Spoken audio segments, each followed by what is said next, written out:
और अब आज की बड़ी खबर, जम्मू कश्मीर विधानसभा में आज तीसरे दिन भी जमकर हंगामा बरपा। धारा 370 बहाली प्रस्ताव को लेकर यह हंगामा हुआ। सदन में बीजेपी विधायकों ने नारेबाजी की। कल भी आपको बता दें जम्मू कश्मीर विधानसभा में हंगामा हुआ था, आज तीसरा दिन था। दरअसल प्रस्ताव पारित भी हो गया। इसी हो हंगामे के बीच ये जो तस्वीरें आप मेरे पीछे देख रहे हैं इस वक्त, यही नौबत एक बार फिर आन पड़ी। जम्मू कश्मीर में विधायकों के बीच नेशनल कॉन्फ्रेंस और बीजेपी विधायकों के बीच मारपीट तक की नौबत, वो भी सदन के भीतर। बाद में मार्शल्स ने बीजेपी विधायकों को बाहर निकाला। जमकर नारेबाजी कर रहे थे बीजेपी के विधायक। 370 की बहाली की मांग को लेकर के नेशनल कॉन्फ्रेंस की तरफ से प्रस्ताव लाया गया था और इसी प्रस्ताव के खिलाफ बीजेपी ने जमकर पहले नारेबाजी की और उसके बाद दोनों तरफ के विधायकों के बीच कहासुनी, नोकझोंक इतनी ज्यादा बढ़ गई कि आखिरकार मारपीट में तब्दील हो गई और फिर बीच बचाव मार्शल्स को करना पड़ा, जिन्होंने बीजेपी विधायकों को सदन से खींचकर बाहर निकाला। ये देखिए तस्वीरें, ये कल भी हुआ, ये आज भी हुआ, जबकि केंद्रीय सूची के अधीन जम्मू कश्मीर विधानसभा ये जो 370 की बहाली का मामला है वो पूरी तरीके से है। इससे पहले आपको याद दिला दें, इस पर कल ही एक प्रेस कॉन्फ्रेंस भी हुई थी। स्मृति ईरानी ने मीडिया के सामने आकर कहा था, ये तमाम तथ्य जो हमारे पास हैं कि 370 हटाए जाने के पास से 80% आतंकवादी घटनाओं में जो लोगों की मृत्यु हुआ करती थी उसमें कमी आई है, 70% कमी आई है। ऐसी आतंकी घटनाओं में जम्मू कश्मीर विकास की राह पर अग्रसर है, ये पसंद नहीं आ रहा और इसलिए इस प्रकार की पैंतरेबाजी फिर से आजमाई जा रही है। मैं पूछना चाहती हूं, उन्होंने कहा इंडी गठबंधन के नेताओं से, कि आखिर इस पर वो चुप क्यों हैं। मैं सीधा रुख करती हूं आसिफ सोहाग का। आसिफ, ये तस्वीरें हम दिखा रहे हैं, वी डिमांड रिस्टोरेशन ऑफ 370, ये आर्टिकल 370 एंड 35A, ये दोनों ही लेकर के आज फिर बवाल हुआ। जरा बताइए सदन के भीतर क्या कुछ हुआ, और ये कल भी हुआ, फिर आज भी नौबत आ गई, ऐसा क्यों?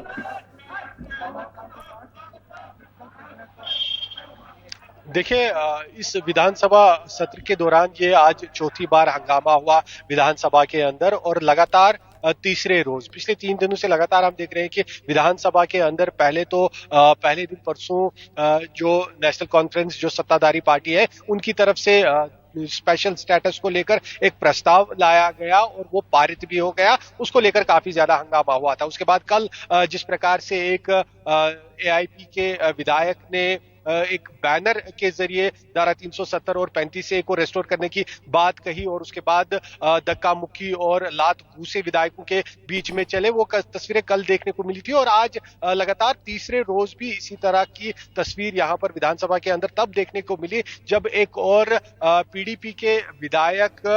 फयाज मीर ने उसी तरह से बैनर हाथ में लेकर उसे लहराने की कोशिश की जिसमें धारा 370 35A को रेस्टोर करने की बात लिखी गई थी। लेकिन उसके बगल में बैठे बीजेपी के विधायक ने तुरंत उस बैनर को छीनने की कोशिश की और दोनों विधायकों के बीच में लात घुसे चले और उसके बाद एक तरफ बीजेपी के सारे विधायक तो दूसरी तरफ पीडीपी और पीपल्स कॉन्फ्रेंस और दूसरे एआईपी के विधायक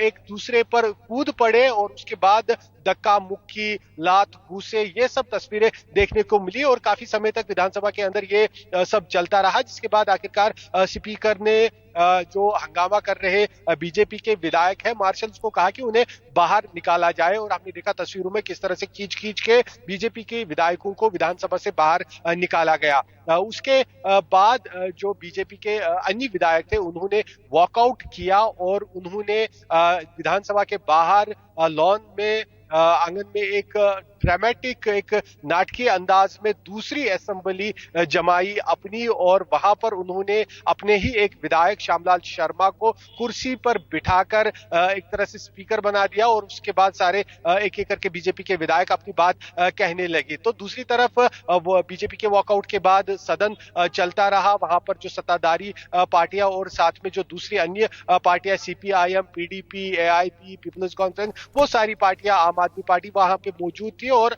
वहां पर भी एज यूजुअल फिर बिजनेस शुरू हो गया जो अभी भी यहाँ विधानसभा के अंदर जारी है। लेकिन जिस प्रकार से हंगामा देखने को मिल रहा है, लगातार 4 दिनों तक जो विधानसभा का सत्र है वो धारा 370 के इस मामले की नजर गया, जिसको लेकर दोनों जो सत्ता पक्ष और विपक्ष है उनके बीच काफी तनातनी खींचतान चल रही है। दोनों इस मुद्दे को लेकर काफी आक्रामक नजर आ रहे हैं और जो कश्मीर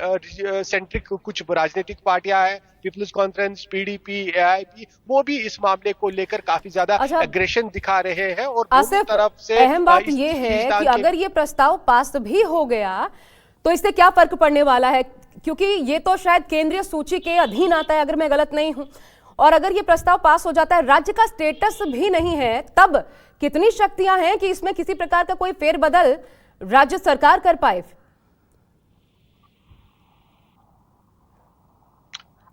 देखिए, अगर उस तरीके से देखा जाए तो राज्य सरकार के हाथों में कुछ भी नहीं है कि वो इसको लेकर किसी तरह का कोई फैसला या निर्णय ले सकते हैं जिससे धारा 370 या स्पेशल स्टेटस को लेकर कोई चेंज हो जाएगा। ये पार्लियामेंट में जो साल 2019 में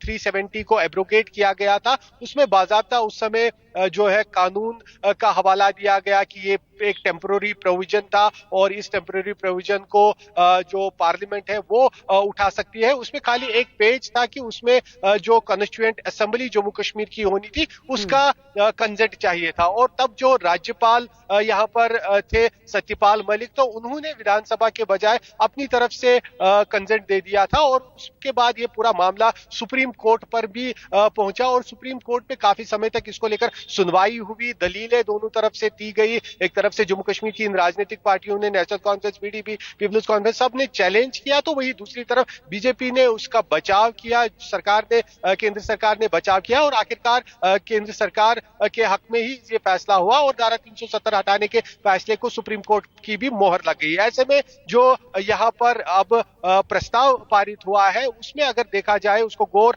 से देखा जाए उस प्रस्ताव को, उसमें नेशनल कॉन्फ्रेंस ने डायरेक्ट धारा 370-35 की बात भी नहीं कही है, बल्कि उन्होंने कहा है कि स्पेशल स्टेटस को जो जम्मू कश्मीर का हटा गया है वो उसको जो है गलत मानते हैं। ऐसी इस तरह की भावना जम्मू कश्मीर के लोगों की है और अब केंद्र सरकार को चाहिए कि वो जो राजनीतिक पार्टी है यहाँ पर उनके साथ इस मामले को लेकर बातचीत शुरू करें और जम्मू कश्मीर को अपना स्पेशल स्टेटस वापस दे दे। लैंड, जॉब और दूसरी तरह की रिजर्वेशन की बात उसमें नेशनल कॉन्फ्रेंस ने कही है, लेकिन 370 35A का डायरेक्ट उन्होंने कोई जिक्र नहीं किया है। लेकिन जो दूसरी पार्टियां हैं, पीडीपी, एआईपी, पीपल्स कॉन्फ्रेंस, वो डायरेक्ट ना केवल 370-35A की बात कर रहे हैं, बल्कि अब वो नेशनल कॉन्फ्रेंस को भी इसको लेकर निशाना बना रहे हैं। क्योंकि इतनी शक्ति नहीं है विधानसभा में, उतने नंबर्स नहीं है, तो वो क्या कर रहे हैं, क्या बैनर पोस्टर लहरा रहे हैं, ये सिर्फ एक सांकेतिक हो सकता है। लेकिन आसिफ, मैटर ये करता है कि उस प्रस्ताव में क्या है। अगर उस प्रस्ताव में केंद्र सरकार से अपील की गई है तो क्या, क्योंकि कल आपने देखा प्रेस कॉन्फ्रेंस, बाकायदा इस पर केंद्र सरकार की तरफ से प्रेस कॉन्फ्रेंस भी सामने आया, उस पर क्या क्या बदलाव आए, 370-35A को जब एब्रोगेट किया गया उसके बाद से क्या बदला है, तमाम चीजें रखी गई सामने। लेकिन ये जो मांग की जा रही है कि एक अपील के तौर पर इस प्रस्ताव के माध्यम से कि सुना जाए, क्या इसका संदर्भ बनता है? क्योंकि अगर एक कमेटी का गठन हो जाए, इस प्रकार की शायद कुछ मांगे हैं, जरा क्लियरली बताइएगा अभी प्रस्ताव में और क्या डिमांड किया गया है, और ऐसी कोई भी संभावना नजर आती है इन फ्यूचर, क्योंकि स्पेशल स्टेटस की मांग है, ये 370-35A से जुड़ा नहीं है। देखिए, अगर इस प्रस्ताव को जो पारित हुआ है, प्रस्ताव हालांकि जो पीडीपी और दूसरी पार्टियों ने प्रस्ताव लाने की कोशिश की, उसमें डायरेक्ट 370 और 35A की बात कही थी, वो यहाँ पर एंटरटेन नहीं हुआ। लेकिन जो प्रस्ताव नेशनल कॉन्फ्रेंस की तरफ से लाया गया और वो पारित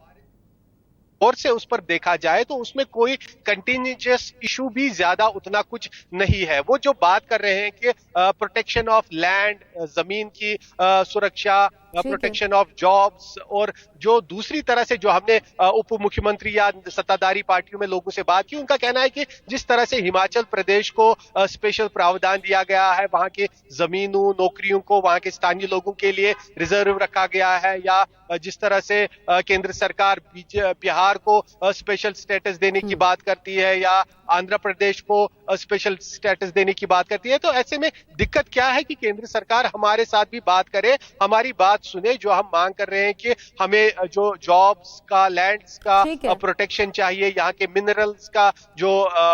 खनन होता है उसकी प्रोटेक्शन है, उसमें बातचीत करने का कोई हर्ज नहीं है। और अगर देखा भी जाए तो इस पे इतनी ज्यादा आपत्ति विपक्ष को नहीं होनी चाहिए थी, लेकिन जिस प्रकार से विरोध प्रदर्शन हो रहा है उसे लगता है कि अब ये मुद्दा विरोध ही नहीं हो रहा, मारपीट तक की नौबत देखने को मिल रही है। बहरहाल बहुत शुक्रिया आपका आसिफ, हमारे साथ जुड़ने के लिए, इस पर बात करने के लिए।